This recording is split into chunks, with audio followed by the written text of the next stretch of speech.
নমস্কার বন্ধুরা, সকলকে জানাই সুপ্রভাত এবং আশা করি সবার সারাটা দিন ভালো কাটুক। আজকে অল্প কথায় মনের কথায় একটা দারুণ মজার জিনিস নিয়ে আলোচনা করব।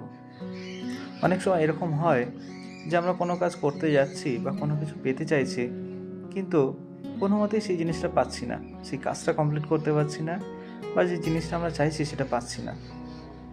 তখন আমার মনে হয় একটু একটু সরে আসা দরকার সেই কাজটা থেকে বা যে জিনিসটা পেতে চাইছি তার থেকে। যদি আমরা একটু সরে আসি, কিছুটা সময় বাদ দিয়ে আবার যদি সেই জিনিসটাকে চেষ্টা করি বা সেই জিনিসটা পেতে চাই, আমার মনে হয় সফল হওয়া যায়।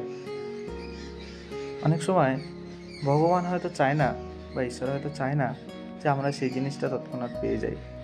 হয়তো ঈশ্বর আমাদের জন্য অনেকটা ভালো কিছু রেখে দিয়েছে, তাই না বন্ধুরা?